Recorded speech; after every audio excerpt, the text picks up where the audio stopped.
एक कुत्ता गली में मारा घूमता है, एक कुत्ता कार में घूमता है। वो प्रारब्ध, मनुष्य नहीं। मनुष्य में दो, भाग्य और कर्म, दोनों के लिए रखा गया है। अगर हमारा भाग्य जोरदार पड़ गया तो हमारे कर्म फेल हो जाएंगे, और कर्म जोरदार पड़ गया तो भाग्य को दबा देगा। ये फाइनल का मनुष्य जन्म है। इसमें ये केवल नहीं कि प्रारब्ध में जो लिखा है वही होगा, आगे कुछ हो नहीं सकता। फिर मनुष्य जन्म की दुर्लभता सिद्ध नहीं होती। मनुष्य जन्म की दुर्लभता शास्त्रों में गाई गई है। दुर्लभो मानुषो देहो। क्या दुर्लभता है? अब हमारे प्रारब्ध में लिखा है दुख ही भोगना है, लेकिन आपने निश्चय किया सत्संग सुन करके कि सर्व सामर्थ्यशाली भगवान और भगवान का नाम सब कुछ कर सकता है। अब सब कुछ बदल जाएगा, आपका प्रारब्ध बदल जाएगा, सब बदल जाएगा।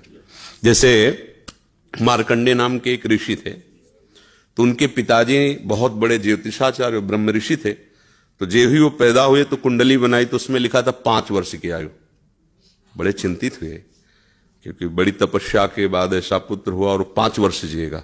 प्रारब्ध 5 वर्ष का था। तो उनका मनुष्य जन्म केवल प्रारब्ध के अधीन नहीं है, उपाय के भी अधीन है। कर्म का मतलब उपाय भी करें हम उसका। तो उन्होंने विचार किया कि इस प्रारब्ध को केवल भगवान या भगवान का कोई प्रेमी महात्मा ही बदल सकता है, दूसरा कोई नहीं। तो जैसे जैसे वो सयाने होते गए, एक एक दिन वो नोट करते हुए पिता है, जब वो थोड़ा सा 3-4 के बीच की अवस्था है, तो उनका बेटा मेरी एक बात माना करो, ये गंगा के किनारे जितने भी कोई ऋषि महात्मा संत दिखा, सबको साष्टांग प्रणाम करो। अब वो बालक थे, अब संतों को प्रणाम करने की उन्होंने, क्योंकि जानते थे कि संतों की कृपा दृष्टि पड़ जाए तो प्रारब्ध का नाश हो सकता है। अब गुप्त रूप से सनक सनंदन सनातन सनत कुमार भी विचरण ही करते रहते, तो मार्कंडेय जी सबको प्रणाम करते थे। तो सब करुणा भरी, भगवान तुम पर दया करें। बच्चा जैसे कोई प्रणाम, आप सब प्रणाम करो तो उतना हृदय नहीं, लेकिन अगर छोटा बच्चा तो एकदम उसकी तरफ दृष्टि जाएगी, राधा राधा राधा राधा। एक छोटा बच्चा है, प्रणाम कर रहा है 3-3.5 वर्ष का, तो वो सब संत। और वो चुपचाप बैठ करके देखा करते थे उनके पिता कि किसी ऐसे महापुरुष का आगमन हो जो सृष्टि पर शासन करने की सामर्थ्य रखता हो, तभी प्रारब्ध बदल सकता है। छोटी मोटी तपस्या वाले से प्रारब्ध थोड़ी बढ़ता है। उन्होंने देखा ये चारों तो कुमार हैं, सनक सनंदन सनातन सनत कुमार, जो साष्टांग किया, तो वो एकदम, वो भी 5 वर्ष की अवस्था में रहते हैं हर समय। उन्होंने कहा चिरंजीवी भव। बस वो खड़े हो गए, बोले महाराज ये अभागा चिरंजीवी लायक नहीं है, इसके प्रारब्ध में 5 वर्ष की आयु लिखी और चौथा भी पूर्ण होने जा रहा है, कुछ समय का जीवन है। सनकादि ने कहा जो चिरंजीवी भव तो चिरंजीवी भव। हमने उसका भाग्य देख के थोड़ी बोला, उसका आचरण देख के बोला। एक छोटा बालक संतों के चरणों में लेट रहा है, ये चिरंजीवी लायक ही है। बोले महाराज अब भाग्य देख के दे, 5 वर्ष की आयु, अब कैसे? तो उनका हम वो तिथि वो तारीख तुम निकालना, और उस तारीख को हम भी आएंगे। भगवान शंकर के मंदिर में भगवान शंकर के लिंग को ऐसे गले लगवा के बैठालना, हम भी वहीं रहेंगे, देखते हैं कैसे मृत्यु ले जाएगी इस बालक को। ऐसा ही हुआ। अब संतों के बताए हुए मार्ग पर चलने वाले का मंगल ही होता है। तो वैसे चारों कुमार वहां विराजमान गुप्त रूप से, धर्मराज पधारी यमराज के रूप में नहीं, धर्मराज के रूप में। क्योंकि पर वो ये दृश्य देखकर घबरा गए, और मृत्यु के भी, काल के भी महाकाल भगवान शंकर हैं। उनका स्मरण किया कि भगवान आपके ही विधान का हम पालन करते हैं, जो आप आज्ञा करते हैं। 5 वर्ष की आयु है, वो आयु आज खत्म होने जा रही है, समय पूरा हो गया, पर मेरी ताकत नहीं कि आपसे छीन कर मैं ले जाऊं आपको गले लगाए हुए से।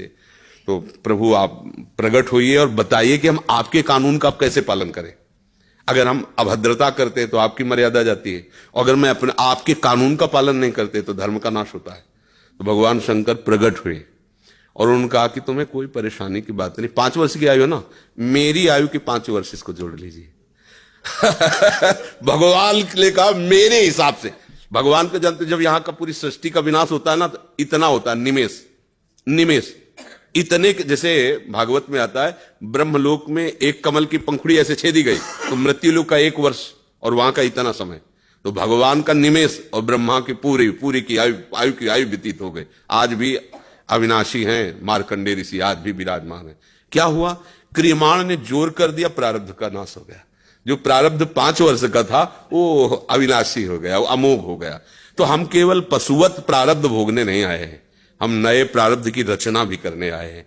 अब वो जो आध्यात्मिक शक्ति से युक्त नहीं है, केवल वो लौकिक बल से चाहेगा तो प्रारब्ध मिटिया मेट कर देगा, और आध्यात्मिक शक्ति प्रारब्ध को मिटिया मेट कर देगा। ये रहस्य है। जो भगवान का आश्रय लेकर भावी मेट सके त्रिपुरारी, भगवान का आश्रय ले लो तो जो कुअंक भाल के हैं वो मिट जाएंगे। हमारा प्रारब्ध इतना जोर, जैसे प्रारब्ध है किडनी फेल, ये पूर्व प्रारब्ध है। मां के गर्भ से इस रोग की रचना हुई, जान तो पाए 35 वर्ष की अवस्था में, 20 वर्ष बाबा जी बनने के बाद। अब मांगते खाते अपने भजन मार्ग में चलते रहे, अब किडनी खराब हो गई। आप क्या, ये तो सब रुपए का खेल इसमें, ये तो इसमें धन चाहिए, हमारे पास कुछ नहीं है। अब हम जिनके आश्रित थे उन्होंने खेल बदला, ये सब व्यवस्था कर दी।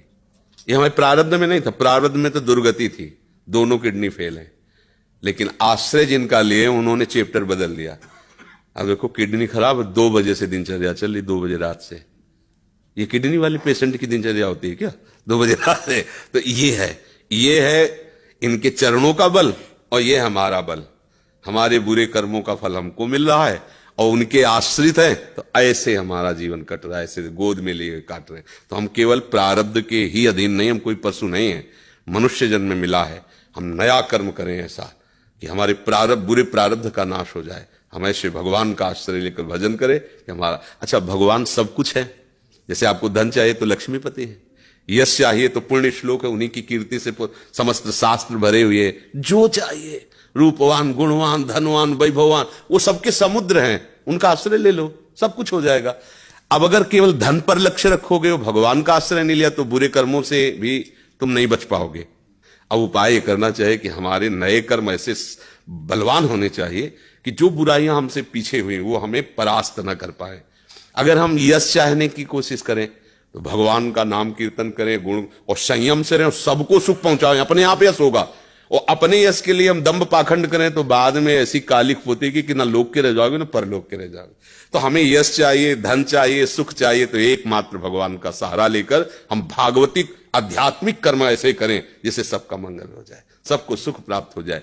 जैसे हमें अच्छा भोजन चाहिए तो दूसरे की थाली से छीने नहीं, अपनी थाली का दूसरे को पवा दे।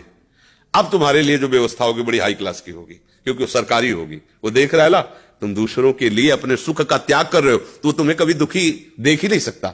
दुख उसको मिलता है जो अपने सुख के लिए दूसरों को दुख देता है, दूसरे के सुख का नाश करता है, फिर मालिक उसके सुख का नाश कर देता है। और ये सबको बात लगभग पता है कि किसी को भी दुख देने से तुम्हें सुख नहीं मिल सकता, पर कोई चूकता नहीं अवसर आने पर दूसरे के दुख को दे करके, और वो सुख भोगना चाहता है, इसलिए वो दुखी रहता है।